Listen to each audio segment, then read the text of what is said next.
আল্লাহ ছাড়া কেউ নাই আপনজন, বিশ্বাস করেন। আল্লাহ ছাড়া সত্যিকার অর্থে আপন বলতে কেউ নাই পৃথিবীতে। আমাদের একজন ছিলেন মুহাম্মদ সাল্লাল্লাহু আলাইহি ওয়াসাল্লাম, তিনি ইন্তেকাল করেছেন। মুহাম্মদ সাল্লাল্লাহু আলাইহি ওয়াসাল্লাম এমন মানুষ ছিলেন যে তিনি একটা বাগানে ঢুকেছেন, একটা উট দৌড়ে তার কাছে চলে এসেছে, এসে গায়ের সাথে বুকের সাথে গাটা লাগিয়ে রেখেছে। নবী সাল্লাল্লাহু আলাইহি ওয়াসাল্লাম আদর করছেন, হাদিস স্পষ্ট সহিহ, নবীজি আদর করছেন এবং বলছেন, জানো উটটা আমাকে কি অভিযোগ করলো? উটটা আমাকে তার মালিকের বিরুদ্ধে অভিযোগ করলো, তার মালিক তাকে কষ্ট দেয়। এই উটটা পর্যন্ত, একটা অবলা প্রাণী পর্যন্ত আমাদের নবীকে আপন মনে করছেন, ছুটে চলে আসছেন, আমার কষ্ট হচ্ছে, আমাকে ধরেন। চিন্তা করতে পারেন? সুবহানাল্লাহ। নবী সাল্লাল্লাহু আলাইহি ওয়াসাল্লাম যখন মসজিদ নববী নির্মাণ করেছেন, ওখানে একটা খুঁটি ছিল, এটা অনেকে জানেন, খুঁটি ছিল। যখন মিম্বর এসেছে, মিম্বর, তখন তিনি মিম্বরে দাঁড়িয়ে বয়ান করা, খুতবা দেওয়া শুরু করেছেন। তখন ওই যে খুঁটি, ওই খুঁটিটা থেকে কান্নার টকটক আওয়াজ শোনা যেত।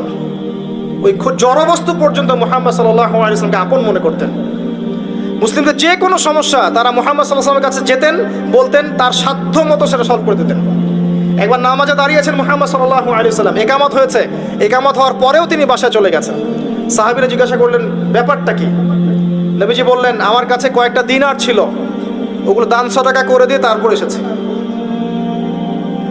কি বুঝছেন? কিছু মানুষ এসেছে, জীর্ণ শীর্ণ, খাবার নাই, কাপড় নাই, নবীজিকে বলছেন, নবীজি সাল্লাল্লাহু আলাইহি ওয়াসাল্লাম, আমরা এই সমস্যায় আছি। নবীজি দেখে এত মায়া লাগলো, চোখ দিয়ে দরদর করে পানি পড়তে লাগলো। তিনি সাহাবীদেরকে বললেন, হে সাহাবীরা, তোমাদের মাঝে কি দানশীলরা নেই? নিয়ে আসো, তোমাদের কাছে যা আছে নিয়ে আসো। সবাই কিছু কিছু করে আনা শুরু করলো। আস্তে আস্তে আস্তে আস্তে স্তূপ হয়ে গেল সম্পদের। এটা দেখে নবী সাল্লাল্লাহু আলাইহি ওয়াসাল্লাম হেসে ফেললেন। এটাই তো সেই হাদিস যে কেউ ভালো বেদাত চালু করলে এটার হাসানা পাবে, এটাই সেই হাদিসটা। তো নবী সাল্লাল্লাহু আলাইহি ওয়াসাল্লামকে সাহাবীরা আপন মনে করেছেন। এখন কাকে আপন মনে করবেন আপনি? আমাকে? আমার মধ্যে তো নবীর সুন্নতের 5%ও নাই।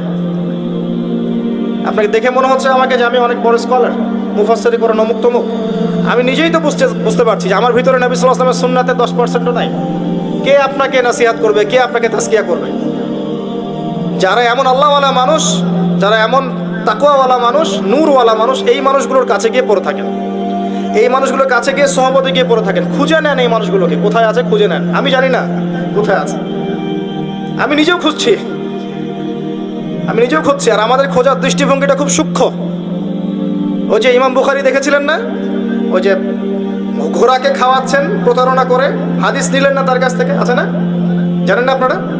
হাদিস সার্চ করতে করতে এক জায়গায় চলে গেছেন, অনেক মাইলের পর মাইল পথ পাড়ি দিয়ে দেখেছেন যার কাছ থেকে হাদিস নিবেন সে ঘোড়াকে ডাকছে, হাতের মধ্যে কিচ্ছু নাই, কিন্তু ঘোড়াকে দেখাচ্ছে, আসো আসো আসো, খেয়ে যাও।